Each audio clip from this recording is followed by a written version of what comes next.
आप सभी प्रिय मित्रों का आपके अपने चैनल एम्स गिल इंफोटेनमेंट में स्वागत है। आज हम आपको सरदार नौद सिंह जी की जीवनी सुनाएंगे।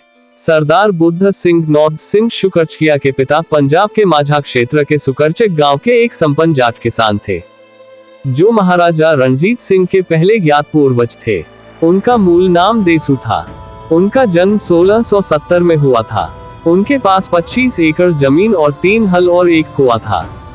इस जमीन पर उन्होंने अपने परिवार और मवेशियों के लिए कुछ घर बनवाए थे। इस जगह का नाम सुकरचक रखा गया। सुकर का मतलब छोटा और संकरा होता है, और चक का मतलब जमीन का छोटा टुकड़ा होता है। इस वजह से इसका मतलब गांव भी हो गया और देसू को सुकरचिया कहा जाने लगा। एक परंपरा के अनुसार ये भी कहा जाता है कि सुकरचक का नाम इसलिए पड़ा क्योंकि इसकी स्थापना शुक्रवार को हुई थी। सुकरचक लाहौर से 70 किलोमीटर उत्तर में गुजरांवाला के पास स्थित था। गुजरांवाला जिले को सभी संधुओं का घर माना जाता है और महाराजा रणजीत सिंह जाटों के संधु वंश के थे।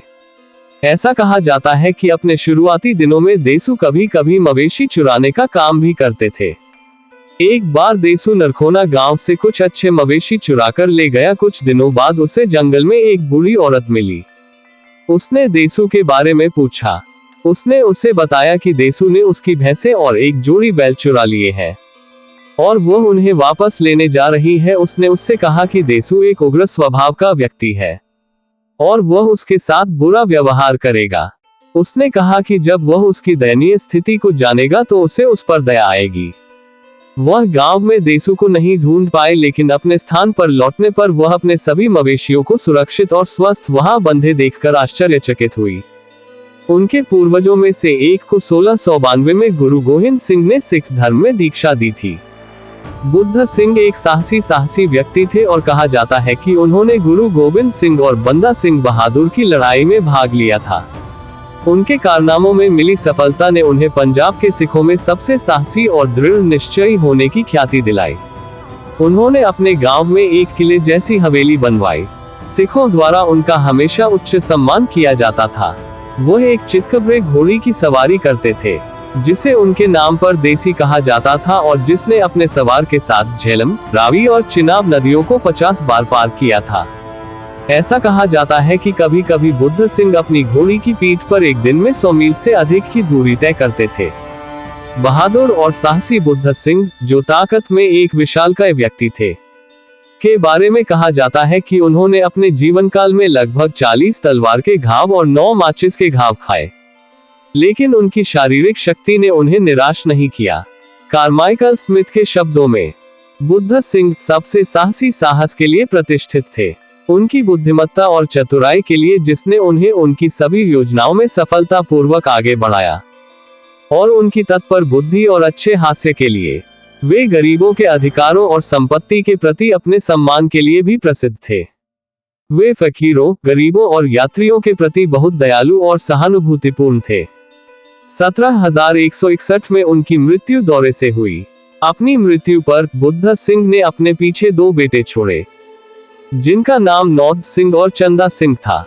बाद वाले राजा सांसी के संधानवालिया सरदारों के पूर्वज थे। नौद सिंह एक सुंदर युवक के रूप में बड़े हुए। सूखे के समय वे अपने मवेशियों को चराने के लिए वर्तमान अमृतसर जिले के मजीठा गांव में लाते थे।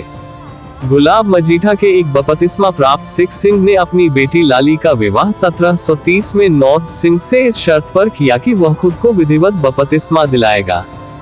गुलाब सिंह खालसा पंथ के एक समर्पित अनुयायी थे। अपने ससुर की प्रेरणा से नौद सिंह कपूर सिंह फैजुल्लापुरिया की कमान में दल खालसा में शामिल हो गए।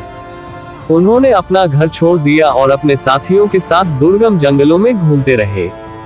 वह तब प्रमुखता में आए जब कपूर सिंह के साथ मिलकर उन्होंने 1749 में अहमद शाह दुरानी को उनके सामान और भारी लूट से मुक्त कराया।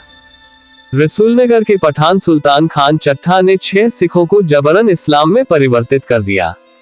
नौद सिंह और चंदा सिंह ने रसूलनगर पर हमला किया, सुल्तान खान की संपत्ति लूट ली और सिखों को वापस लाकर उन्हें फिर से बपतिस्मा दिया। फिरोजवाला के शहाबुद्दीन ने इरियाला गांव के कुछ सिखों को पकड़ लिया और उनके सिर और दाढ़ी के बाल काट दिए। नौद सिंह और चंदा सिंह ने उनके गांव को लूट लिया और शहाबुद्दीन को मार डाला।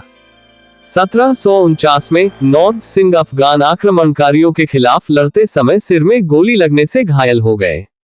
ये घाव घातक साबित नहीं हुआ, लेकिन वे अक्षम हो गए और कुछ वर्षों तक पंजाब में सिख आंदोलन में भाग नहीं लिया और 1792 में उनकी मृत्यु हो गई। अपना कीमती समय निकाल के हमें सुनने के लिए सभी दर्शकों का हार्दिक धन्यवाद। और भी सिख इतिहास कहानियां और घटनाएं जानने के लिए बने रहे हमारे साथ। वाहेगुरु जी दा खालसा, श्री वाहेगुरु जी दी फतेह।